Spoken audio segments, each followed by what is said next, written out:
Hello everybody, I'm Roberto from Xeneris, and first of all I want to thank Antichrist magazine for this interview.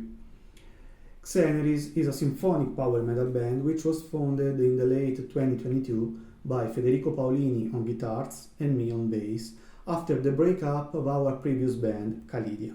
Xeneris' sound is characterized by powerful guitar riffs, catchy melodies and quite an amount of orchestral arrangements. In our lyrics, we deal with topics such as ancient myths, legends, but also personal experiences, feelings, emotions, and so on. The meaning behind our band's name is to be found in the Latin language expression ex cineribus resurga, and is all about resilience. This concept is represented by the image of the phoenix, which is very well known for her to come back to life after its demise from her own ashes. Phoenix is the image of the strength and the skill to rise up again after the end of a cycle of something that had been quite important and basically anything else. The album talks about resurrection.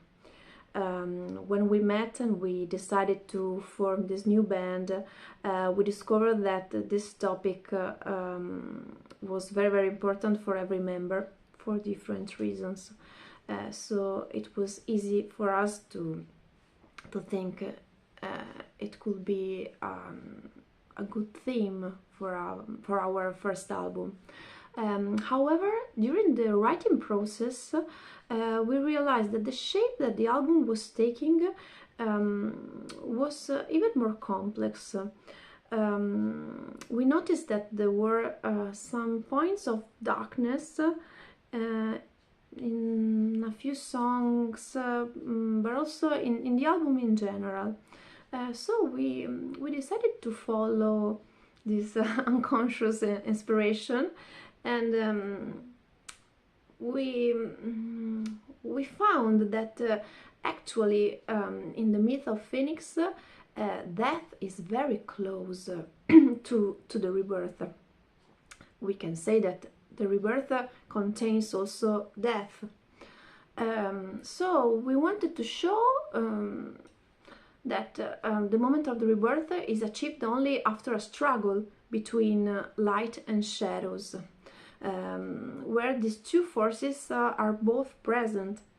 And this process in the album reaches its end with the last song, that is called Equinox, in which this conflict stops and we can say reaches a point of balance between light and darkness. Okay, about the lyrics. In this album, lyrics are mostly inspired by legends. This is an element in common with Calidia's world and Calidia topics. What I tried to do was to use these legends as metaphors for human inner conflicts in order to develop the theme of the album. However, there are also a few songs that talk about human experiences, just our personal experiences, in a more direct way. So they are not linked to any legends or mythological tales. So we have both sides. The cover art was made by Stan Decker, and it shows a fiery phoenix with a lot of fire everywhere. We wanted to show and depict this legendary bird in all its power and strength, like a warrior, and I think he did an amazing job. Well, collaboration with Frontiers was something we really hoped to achieve. There are so many bands in its roster that we love and we respect. So the moment we signed with such a great label was so exciting for us, and also I think it marked like a transition from working alone to the opportunity to open to the world and to bring our music to the world and exist as a band. So it was a very important step for us. So out of music, I'm a student here in Italy, and now I'm thinking only to finishing studying here, and I'm starting to create something for my future. So I can tell you how I discovered metal music because I was born listening metal music. Let's say when my mom was pregnant of me, my dad made me listen many bands like Iron Maiden, Metallica, Gamma Ray, and Nightwish. In fact, my first live show that I ever seen in my life was Nightwish when I was only 2 years old.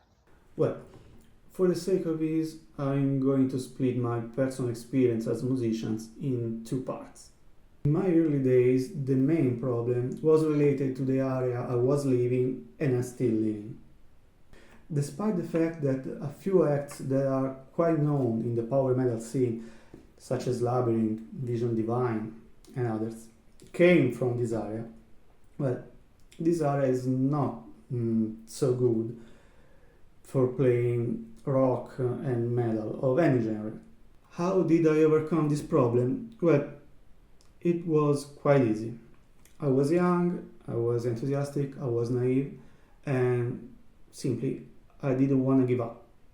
This brought me to find a bunch of like-minded guys, which whom I kicked my musical path, Federico being one of them.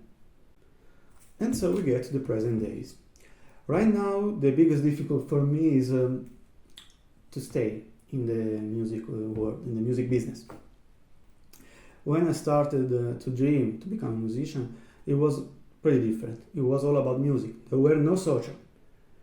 You only had to wait for a record to be released, collect the money, and go buy it, to listen to it over and over. Now it's very different. Now there are socials, and people expect you to be a character more than a musician. It seems like writing music, composing music, and recording music, and also playing music live is less important than to be a presence on socials, to be charming, to be interesting. So, what the hell is wrong with you guys? Do you even care about music at all? What are you looking for? For a star movie? I don't know, it's so strange. I just want to play music. And so here we go again with the question, how did I overcome this problem? Well, I gotta be honest, I did not. I'm still trying to cope with this problem, with this difficulty of mine. I'm trying to be a little more present on social medias, but it's hard for me to change my attitude because it's not what I like to do. When I started to play bass, I just wanted to play bass. That's what I meant. I didn't intend to become a social character, an influencer, anything like that. I just want to play music. And this is pretty hard for me. I only can say that in the future I will try to do my best. But I'm not sure that my best will be enough. That's it. So out of metal music, I would like to collaborate with three artists, Ed Sheeran, Bruno Mars, and Calvin Harris, because they have a fantastic voice and because they are maybe the lords of modern music right now. But if I have to choose only one, I would say Bruno Mars. Yeah, Bruno Mars, because maybe he's the god of modern music right now. So I have to say that I haven't lived the golden era of power metal, but I like that has been a little modernized because it's been that this kind of music is still alive, and it's been that many people, many young people like me, like and support this kind of music. Well, call me a conservative, but I'm not for this kind of stuff. Because if we let AI to take over humans' creativity, the art itself is over, and we get spoiled of what makes us what we are. Iron Maiden in Bologna in 2014. The greatest music album of all time? Tough question. Really. There are a lot of albums that I love and I listen to, and it's very hard for me to pick just one. If I have to, I go for Power Slave from Iron Maiden. I go for 6 a.m. rehearsal all life long. I really, really, really hate studio sessions from the very bottom of my heart. Sir Duke by Stevie Wonder. In this moment, we are focused on the imminent release of our debut full length. We have already put out a couple of songs along with their videos, and a third single will be also released together with the album. We are planning a few gigs to support our album, and I can say that something really interesting is on the way. Well, right now I can't give you more details. That's why I suggest you to follow us on our socials and on Frontiers Music channels. We are really thrilled about both the album and what's about to come, as it's something we never had the chance to do it before. And so we got to the end of the interview, and it's time to take leave and say goodbye. We want to thank once again the host, Antichrist Magazine, for this chance to speak with you all. We really hope to see you on the road and for you to enjoy what we will lay down for you. Stay tuned and goodbye.